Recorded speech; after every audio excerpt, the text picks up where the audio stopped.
In this shot from Central Intelligence, a man on a motorcycle does a backflip and then knocks The Rock's character over.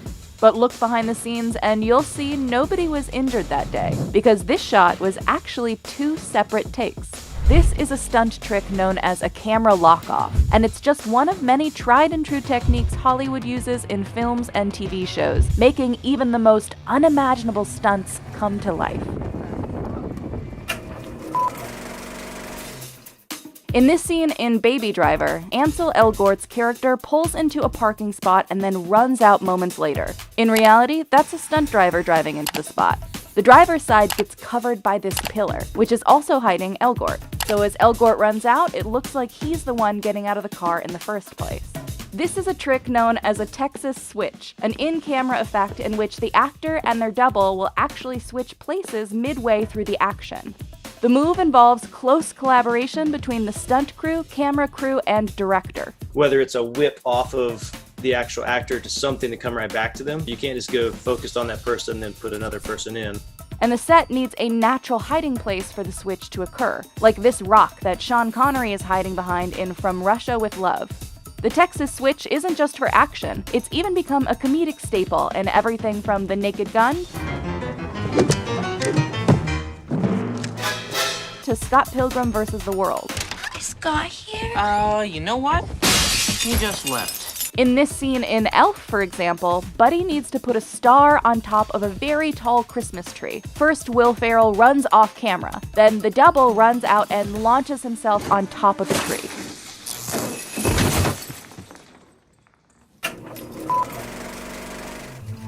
Maleficent, Mistress of Evil contained many moments where Angelina Jolie had to perform dialogue in midair. So how exactly did they make it look like she was flying while allowing for her to comfortably and safely act in the scene? They used this device called a tuning fork, which consists of 2 prongs that lock into both sides of the performer's body. The rig is controlled by a steering wheel that is driven by stunt people in blue or green suits who are raced in post-production. Tuning forks were especially useful for the shots where Maleficent hovers in the air, and the steering wheel makes 360-degree turns possible. This was key for scenes where the Fae twist and turn in the air in Maleficent, or when Mulan performs full spins in the air in the live-action remake.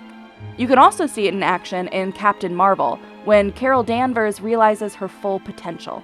But the fork isn't a complete replacement for wires, which are still crucial for flight. According to stunt coordinator Monique Ganderton, wire work helped give the character more mobility in Captain Marvel and Endgame. She had two wires on her hips only, because I like them to have freedom in their upper body. And then a guy in a blue suit behind just kind of puppeteer the leg up so her body can go side to side and then come back up into an upright position. In Men in Black International, a menacing alien tosses Agent H down a staircase.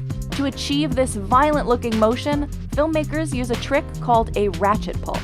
During a ratchet pull, a performer is tied to cables powered by an air pressure cylinder, which pulls them either backwards, forwards, or upwards. The more pressure you use, the farther they'll go. In Twilight Eclipse, for example, Monique Ganderton was ratcheted 20 feet forward after a CG wolf attacked her character. Sometimes a simplified version of a ratchet pull, called a dead man, will do. Instead of tying a performer to a complex rigging system off camera, the performer is tied to a solid stationary object in frame. What happens is when you fully commit, you run and you jump and you hit the end of that line and it just whips you back onto the ground. You can see it performed during the Battle of Wakanda in Infinity War. It gives for this really simple but violent action. The dead man can also be used to pull somebody off a horse, like you see here in this cut sequence from Chaos Walking. And when Thor gets hit by Thanos in Endgame, both a traditional ratchet pull and a dead man were actually needed, so Chris Hemsworth's double, Bobby Holland Hanton, could be pulled forward and then thrown to the ground. Getting a stunt performer to go through glass, like in this scene from The Hunt, requires a lot more force than just a person's body weight. When a character needs to jump or fall out a window, productions use tempered glass, which shatters into tiny harmless bits instead of sharp shards. But the glass itself is so strong, actors would simply bounce off it, as you can see in this gag. So in these moments, the special effects team rigs the glass with explosives, timed to go off the exact moment the performer falls through. By cracking it, you weaken the whole system. In the hunt, the doubles were attached to a wire that pulled them backwards just as the explosives go off. Exploding glass also helped hoist stuntman Daniel Hargrave out a window in The Accountant. If you look on the ground, you can see how tiny the broken glass pieces actually are.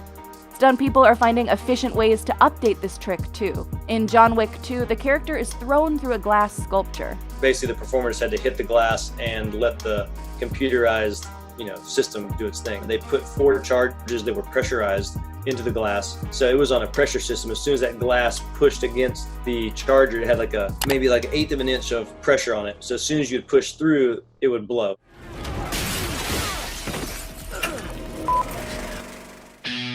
This risky stunt from Central Intelligence, in which The Rock's Bob Stone is hit in the head by a motorcycle, was made possible by clever camera work and visual effects. In a trick known as a camera lock-off, 2 actions are shot separately from a camera that is locked into the exact same place both times. Then those 2 shots are combined using visual effects. First, filmmakers shot a motorcyclist doing a backflip. Then, in another shot from the same angle, stunt double Tanoai Reed was pulled back on a ratchet to imitate impact. The wires were erased and the 2 shots layered together into a seamless whole. For moments like this, stunt people can actually get hit by cars, but lock-offs can lessen the pain of vehicular hits. Take this moment in Atomic Blonde, where Gascoigne, played by Sam Hargrave, is hit by a car and then smashed into a van in front of him. Sam was on a ratchet, so he ran to his mark, and we ratcheted him into the van, so no car hit him. And then I was driving the car, and we just, same thing, lock off. I slid in as if I hit him, and then they merged together, and then he just turns, and you see a wide shot of him getting hit and flipped into his car.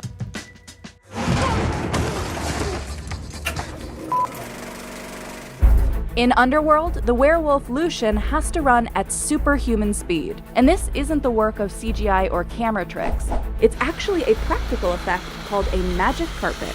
For this stunt, the crew will attach a large tarp to a vehicle. The performer will start running on the smooth surface as the car drives, allowing them to run much faster than a normal human would. Underworld stunt coordinator Brad Martin had actor Michael Sheen and a stunt double run on an 80-foot tarp attached to a car, creating the appearance of running at 35 miles per hour. It was so successful that Martin used it again in Underworld Awakening. It can make just about any type of character look like they have superhuman speed. Without a magic carpet, the actors in 2001's Planet of the Apes would never look as fast as apes on all fours. And it's also why Black Panther looks so fast when he runs and jumps onto the back of a car in Captain America: Civil War. However, this really only works on flat surfaces like asphalt.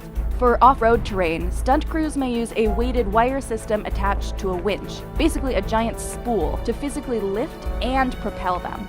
Look at the start of the Battle of Wakanda in Avengers: Infinity War, when Captain America sprints past his fellow Avengers, who are also running at full speed. Stunt double Daniel Hargrave was clipped into a harness and attached to wires above his head. The winch was then weighted to counteract his body weight, helping him move up and forward. With the extra help, he could run up to 24 miles per hour. I was about 50% on my feet, so I still had to run and move my feet as fast as possible, but I wasn't actually doing all the propelling myself. And it's helpful with Marvel villains as well. In The Incredible Hulk, a similar weighted system helped Emil outrun several soldiers after taking the super serum, launching actor Tim Roth to speeds ranging from 30 to 40 miles per hour.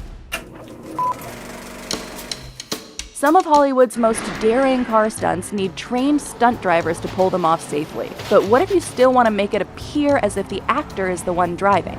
A much more dynamic way to capture chases is by using a biscuit. It's a vehicle that you can put other vehicles on. So while the actors appear to be driving on camera, the real work is being done by a stunt driver sitting in a driver's pod just out of frame. But because the stunt driver isn't seen in a biscuit rig, the camera can capture way more dynamic angles. These rigs allowed the audience to see Christian Bale up close in Ford vs. Ferrari, and some seemingly impossible car moves in Baby Driver.